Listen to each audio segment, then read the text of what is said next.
Those are big, comfy chairs. This is just like being in therapy or something, right? I need them after walking the streets of New York for the last few days. So good morning, everyone. Thank you for this dedicated crowd who's come out for the early sessions. Hopefully you guys had some good cocktails last night, but not too many. My name's Ericka McCoy. I'm from Resonate.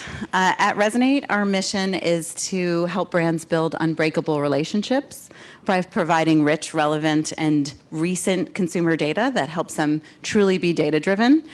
I have my partner in crime here, and she's going to tell us a little bit about Headspace. Awesome. Hi, everyone. So happy to be here. I'm Amy Davis. I lead global brand marketing at Headspace.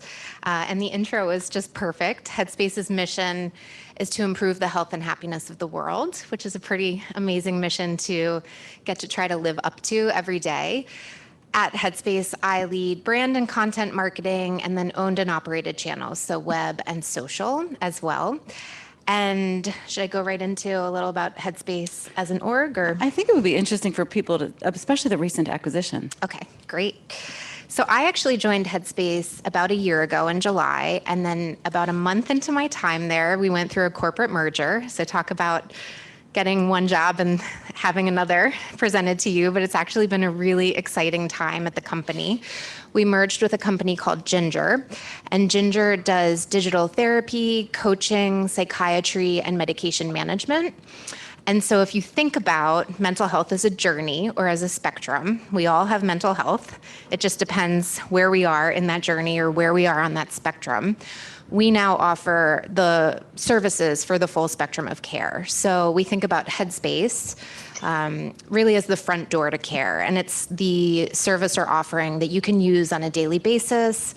It's almost like a vitamin. You can try to do a bit of mindfulness and meditation on a daily basis, and it really helps you out. Or if there's a moment of need, you can go to one of our 1,000 pieces of content and we can help coach you through something. But as you move up in the spectrum of care, as you need higher acuity care, you get kicked over to or handed over to the Ginger side of the house. And that's where you can get that personal coaching, one-on-one therapy and whatnot. And then the last piece of our business model is actually on the enterprise side, we sell Ginger and Headspace as benefits to employers. So hopefully some of you actually have it as a benefit. I know when I was at Hulu, I had Headspace as a benefit through Disney. And it's just a great way for companies to show their employees, one, how important mental health care is, and two, that they care about them, giving them some resources, and not just the apps, but actually content and experiences to help them. So all of those companies now make up the portfolio of Headspace Health, which is the org. Right, yeah. Such an interesting space. In fact, we were talking earlier about your background, and you came obviously from some streaming. You were with Netflix, you were with Hulu, and over the course of the last couple of years, amongst the many things we've watched streaming essentially explode and really transform the industry completely. Mm-hmm. What do you find that's in common with streaming? At the same time, so has mental health, and apps like Breathwork and Headspace have also exploded. So what do you find common between the two? Like, what do you think is really parallel? Yeah, that's a great question. So from a marketing perspective and an industry perspective, it's actually a really similar challenge. There are so many brands in the mental health and wellness space now, just like there are so many streamers. And when I was working at Hulu, we were really trying to increase brand awareness, but then we at one point hit almost 99% brand awareness. And we needed to really make it a consideration problem and a preference problem that we were solving for. And that's all about building brand love and really connecting with consumers. At Headspace, we have lower brand awareness, but we also have an education problem. And people don't necessarily know what Headspace is.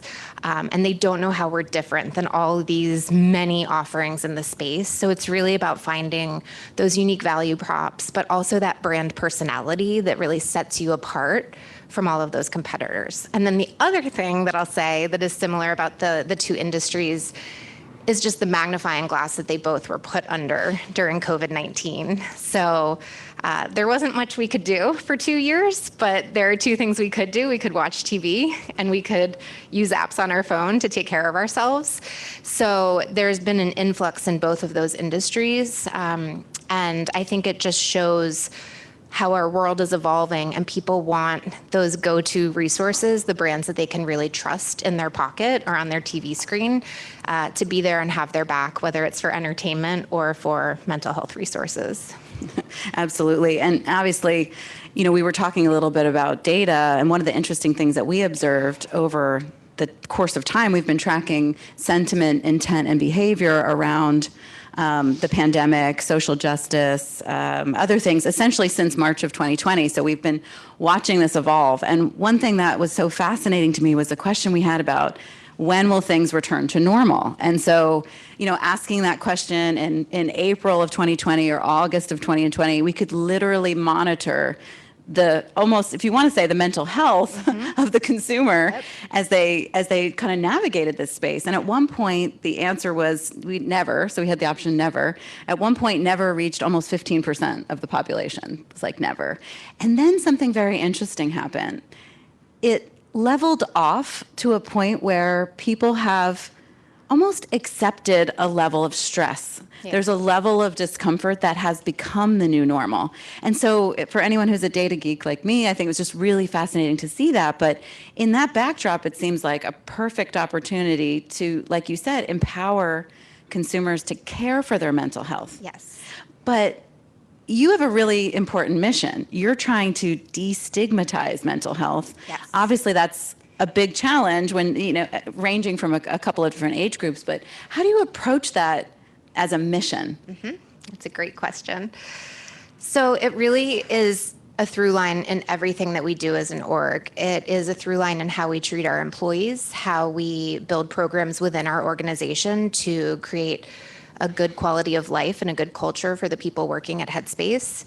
It's about the marketing initiatives that we take on and trying to make mental health really approachable and almost welcoming.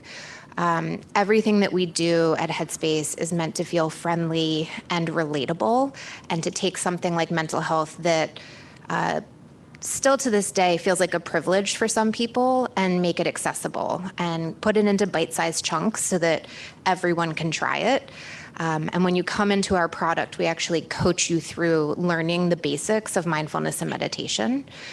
Another way that we're working to destigmatize is to increase conversations about mental health and also refer to it in everyday language. So we just launched a campaign in September called Everyday Headspace, and it's all about finding these relatable moments of need that we all feel when you just might feel like you're going to lose your shit, for lack of a better way of saying it, and you can turn to Headspace as, again, that brand in your pocket that can help you through a moment with 5 breaths or a minute-long meditation. And I think what we did with that campaign is we actually used a line, the everyday app for feeling better. So we're not trying to tell people that they have to tackle their mental health. We're just there to help them feel better. And I think that's the universal need that a lot of people have. And then there's also a lot of work that we are doing to make sure that many different types of audiences and underrepresented groups feel like there's a space for them within Headspace. So we create content that's targeted at specific audiences based on needs that we hear. This last summer, we created a women's health collection for people identifying as female. And it was actually really interesting because then a lot of the Roe versus Wade controversy happened. And we paused the launch of that and waited a month or two and then rolled it out with some revised content to help women who felt like they needed some solidarity as a thing that they could turn to. So really showing up in moments of need based on what's happening in culture. And then last but not least is finding ways that we can provide our service to people who might not be able to afford it on their own. So we actually make Headspace free for any teenager in the US, anyone under the age of 18. They have to go through a few different organizations to get it. But if you are a teenager, you can get Headspace for free. There is a crazy mental health epidemic happening with teens, and we want to be the brand that they can turn to for resources, for help, but also to know that it's okay and that you should start your journey taking care of your mental health now, so that hopefully many of them are in a better place than my generation was once they hit their 30s and 40s. I mean, I think it's a great point. It's an interesting challenge because you're trying to destigmatize mental health. And one of the biggest generations, I think, that are most open to discussing mental health and talking about mental health is obviously Gen Z. Yep. And to your point, I mean, as a parent of a teenage girl who really had a very difficult time in the pandemic, there aren't a lot of resources for them. Yeah. And yet it's a protected group, right? So how do you bridge a relationship there and then help to empower them? That's a really challenge when you're talking about sensitive data. Yeah, that's a great question. So we work with partner organizations like Bring Change to Mind to actually get Headspace in the hands of the teens, but we also show up in channels where they're spending their time. So our social media team does a ton in TikTok for teens. We actually did a teen internship program, and we got teens to become TikTok creators for us, and we did educational programming with them along the way. But we tapped into teens to make content for teens. And we have a whole social impact division, and they do roundtables with teens, and they really try to understand what's motivating them, what's scaring them, what's concerning them. And so we're not just talking at teens, we're bringing them into the conversation to really tell us what they need. And it's interesting because one of the reasons that I think that contributes to the problems, right, is also the way to reach that age group. So it's, trying to partner with organizations and provide support is really critical. And I think giving them the opportunity to feel empowered is really critical. Yeah. Another thing you talked about that I think for those of us who've been in marketing for a while would never talk about in marketing was Roe v. Wade. And so, one of the things that's been fascinating in the consumer data that we're tracking is consumers care about where their brands stand on Roe v. Wade. It's compelling them to buy or not buy. It's not just a matter of supporting or not supporting from a social perspective. And that's not something that we had to consider as CMOs in the past. And you talked about it as kind of contributing to the way you tailored your content. Yeah, exactly. And we, as an organization, have a really firm belief that we shouldn't be talking about any social cause unless we have content to support it.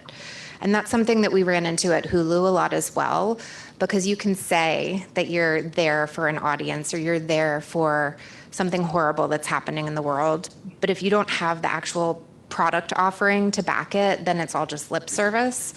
And I think that's why what we did with the Women's Health Collection was so impactful, and why we haven't always beated our chests or showed up as loudly with some other moments in time, because we didn't have the content to support it. And I think consumers can sniff it out these days. And to your point, it does drive purchasing decisions, but it also can create just a huge mess for you as a brand if you try to say you support a group or a cause, but you're actually not doing anything to support that group or cause. Yeah, there's a lot of wisdom in that. We get asked a lot how, consumer values are really critical. This is how they're making decisions. And it could be a decision, like you said, there's a difference between people who will shop differently and people who will just troll you on social. And neither of them is really like one thing that you want to be on the wrong side of. And yet you have to be authentic.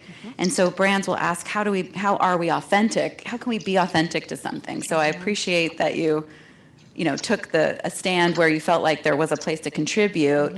And I think it's a real testament to also brand strategy that it's not just words, it's not just a value, it's not just in your voice or your brand promise, but it's through the content, it's through the experience, it's through everything. So two really, I think, excellent points.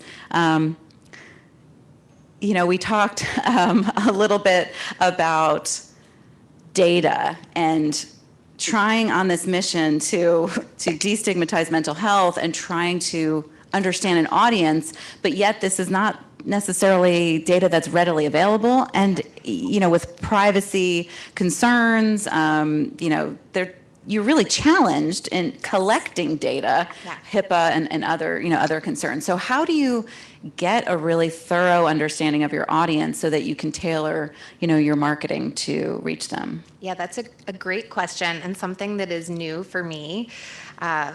Being associated with a mental health company, a mental health care company, just how careful you have to be. Even the things that you can say in social change a little bit. And if you get comments from audiences, the way you respond can actually turn into a HIPAA violation, which is really kind of fascinating and a little scary, if I'm honest. So what we as an org, or what my team has done, is yes, we meet with our product team and our content team, and we understand how people are spending time within our app and what content they're going to first when they sign up and things like that. But we also go out and find our own data. So one of the first things that we did once I joined was we built a custom brand tracker. And this is something we had at Hulu, and it is probably the most useful tool I think any brand could have. Just an ongoing kind of measurement of how the health of your brand is.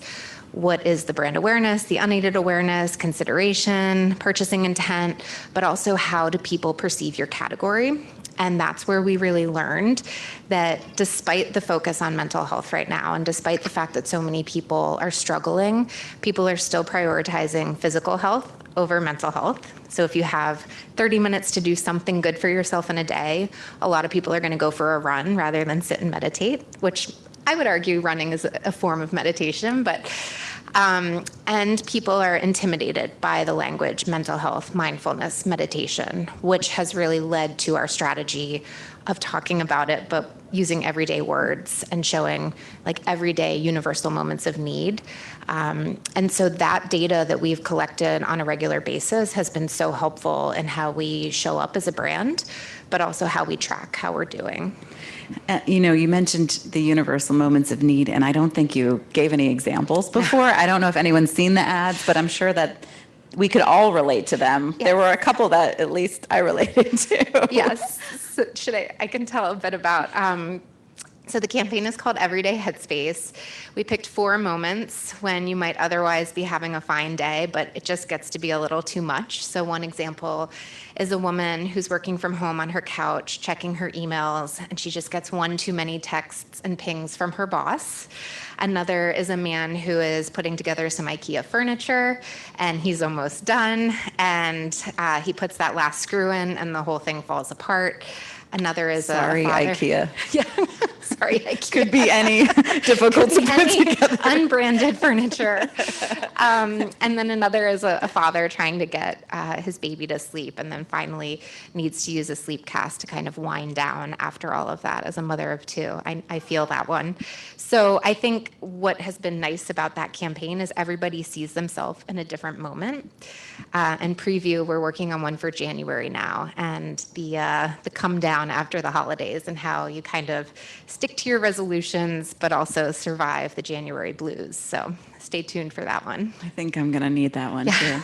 So one thing that makes brands really powerful, and this was a lesson I learned by one of my first companies. I worked for Marriott, and the culture was the spirit to serve, and that was throughout every employee, and regardless of where you were at headquarters or in a hotel, you understood that. Mm-hmm. And I think that's part of what makes the brand so strong.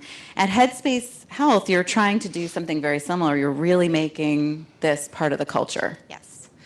Yeah, and I think it's really interesting because of any brand that I've worked for or with, both on the agency side and the brand side, the mission is like something that's quoted on a daily basis within the walls or the Zoom walls of our company. Again, it's to improve the health and happiness of the world. And I think the simplicity and the North Star of that vision and mission is just so enticing for our employees. That's part of why I chose to work at Headspace. But another reason people choose to work at Headspace is because we do work really hard to create a great culture and to live by our values. So we do do have daily meditations that you can join. We actually have every other Friday is a mind day where we have work completely off. And then the other Fridays are no meeting days. So you can do all of the things that you're too busy during the week when you're on back-to-back Zoom calls to kind of catch up on. And then we also have a lot of ERG groups to really meet different audiences within our org and provide them resources. So just lots of different programming and courses and opportunities for people to take care of their mental health within the walls of Headspace Health. Which makes it really easy to walk the walk and be authentic when you're out in the world. Yeah. You know, we talked a little bit about being startup, and you've had actually a great bit of experience on the brand side, lots of streaming, but also now kind of in a startup space, and that can be a high pressure environment. Yes. So what's it like from your perspective, being at what maybe people don't think of as a startup, but truly like a startup? Yeah, that's a great question. And actually, Headspace and Hulu were about the same age when I started at each of them, and both of them had a bit of that startup mentality, but I definitely feel it more at Headspace. There's more of the excitement of like what we're really building.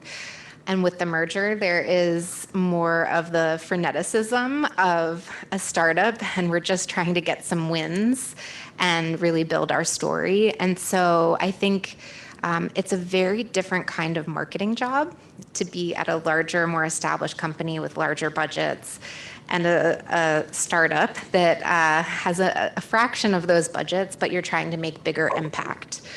And I actually think it's a different type of marketer that really excels at a startup. And I have learned and enjoyed learning to try to take moments and make them feel 5 times bigger than they really are, so that our budgets extend past where they really are. And I think I used this example in the last Brand Innovators event I spoke at, but we had a partnership with John Legend. It was a 2-year-old partnership. It was coming to an end. We had 6 more months with him. We built a really fun campaign that was targeted at Valentine's Day. John Legend telling you that rather than romance, you should take care of yourself this Valentine's Day. And we had an opportunity to buy a pregame kickoff show spot in the Super Bowl for a fraction of the cost of what you would spend for a Super Bowl ad. And so we did it, and we got kind of pulled into all of the buzz and excitement and PR opportunities of the Super Bowl. So we took a moment and we inserted ourselves in it for a fraction of the budget of what I might have had at Hulu to do something similar. Still really awesome opportunity. It was fun. Not always the case in startups. Yeah, it's still John Legend, right? It's still John Legend. It's not that small, but yeah. So I think one of the other things that's really critical is to be agile. And that's not necessarily something that you necessarily pick up at big brands all the time. In fact, it's probably one of the biggest challenges. And, you know, one thing we were talking about is our data is so fresh and updated, and we're keeping, you know, the pulse of the consumer. But how do you actually process and use that data? I think one of the biggest challenges is it's hard for a brand to basically get this data and update and be agile enough to adjust to what's happening in the market. 100%, especially in brand marketing. If you're thinking about one of the biggest ways the brand shows up in the world, it's through advertising campaigns. It still is, even in the digital environment. And most ad campaigns, to do them well, take almost 3 months to build. And your data can show you a completely different story you should be telling about halfway through that process. So I think it's really important, yes, to stay agile, but also to always go back to the brief, always go back to the strategy, and remind those around you. As a leader, you have to remind those around you why you're doing what you're doing and why you need to stay the course sometimes. And I think that has been a huge learning for me as I have grown in my career, is to know when to take data and feedback and ideas from others and when to just decide and go.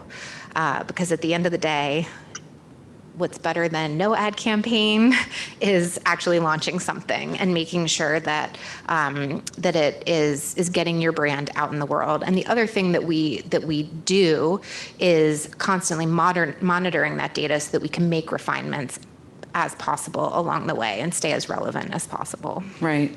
So you mentioned lessons. Yes. I thought it'd be interesting to kind of what's one of the big lessons that you've learned? Yeah. It's going to sound trite, but it is so true.